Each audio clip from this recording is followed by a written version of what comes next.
జై వీర బ్రహ్మజై గోవిందమాంబజై జై వీర బ్రహ్మజై అచలానంద స్వామిజై. నా పేరు ఈశ్వరారెడ్డి, బ్రహ్మంగారి మఠం. అందరికీ వందనం. ఎన్నో రోజుల నుంచి నాకు ఒక మంచి ఆలోచన, అది మీ అందరికీ పంచాలని. ఎలా అంటే ఇప్పుడు చెప్పబోయే విషయాన్ని గురించి వీడియో చిత్రీకరించి మీకు అందజేయాలని నా కోరిక.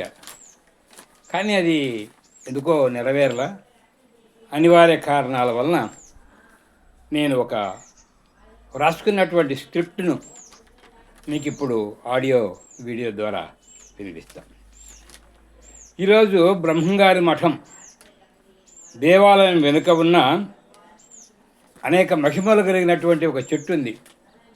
చూశారు కదా, బ్రహ్మంగారి మఠం లోపలికి వెళ్ళి దర్శనం చేసుకొని బయటికి వస్తూనే చుట్టూ పెద్ద అరుగు, ఒక రాగి చెట్టు, దానికి ఆనుకొని ఒక వేప చెట్టు ఉంది.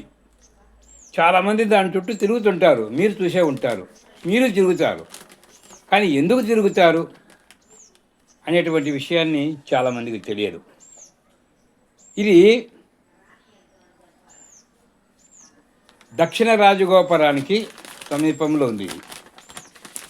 దాని కొమ్మలు చూడండి, ఎర్రని వస్త్రాలతో మూటలు కట్టి, దాని ఏమంటాము, ముడుపులు కట్టి ఉంటాయి. ఏమిటి, ఎందుకు ఆ ముడుపులు కడతారు భక్తులు అనే విషయాన్ని గురించి ఇప్పుడు మీకు నేను వివరిస్తాను. చాలా కాలం తర్వాత సంతానం లేనటువంటి స్త్రీలు ఒక మొక్కుబడిగా వీరబ్రహ్మేంద్ర స్వాముల వారిని దర్శించుకొని అక్కడ వరపడి 3 రాత్రులు నిద్ర చేసిరాండి పెద్దలు చెప్తే ఆ దంపతులు వచ్చి ఇక్కడ వరపడే విధానం అన్నమాట అది. అయితే ఎలా మీరు మఠంలోకి ప్రవేశించేటప్పుడు బయట పక్క టెంకాయలు అమ్మేటువంటి షాపులు ఉంటాయి.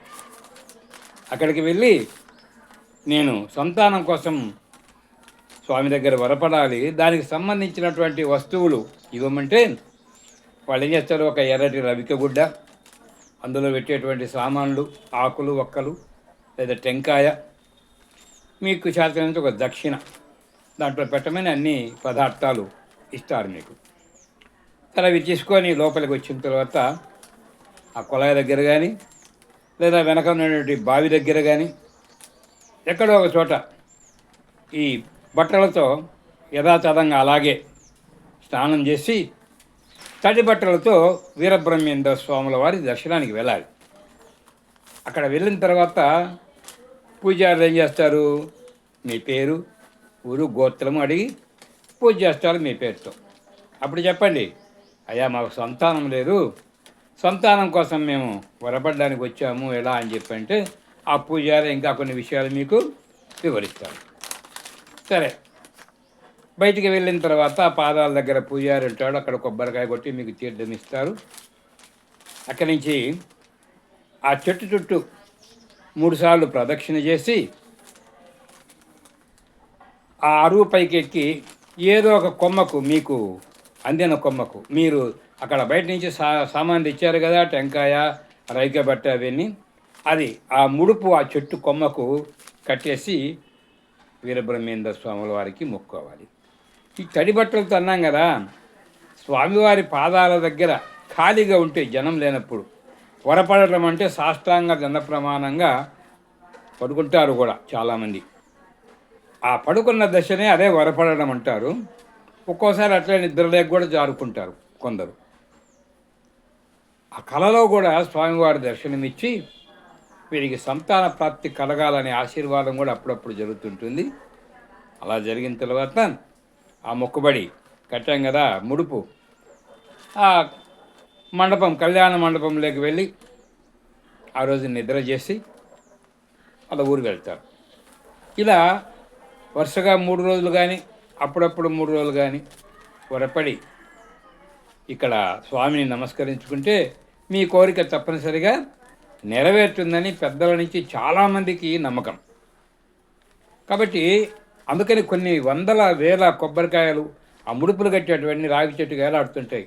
ఇంకా ఈ కోతులు అవన్నీ కూడా వాటిని పెరికి చించి కింద పడేస్తుంటాయి, కొత్త వాళ్ళు కడుతూ ఉంటారు. సరే, మీ కోరిక నెరవేరింది, ఓ పుత్రుడో పుత్రికో జన్మించింది. ఏం చేయాలి తర్వాత? మీరు ఏం మొక్కుకున్నారు?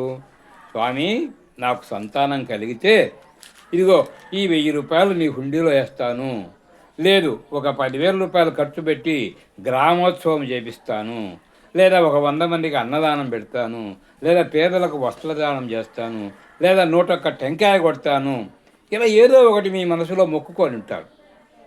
అప్పుడు సంతానం కలిగిన తర్వాత ఆ బిడ్డకు స్నానాధికారులు పూర్తయిన తర్వాత బ్రహ్మంగారి మఠం వచ్చి మళ్ళీ స్వామిని దర్శించుకొని, స్వామి మీ దయ వల్ల, మీ అనుగ్రహం వల్ల ఈరోజు నాకు ఈ సంతానం కలిగింది, కాబట్టి నేను ఆ రోజు చెప్పిన ప్రకారము ఇదిగో 101 టెంకాయలు నీ పాదసన్నిధిలో సమర్పిస్తున్నామని చెప్పని అక్కడ సమర్పించాలి.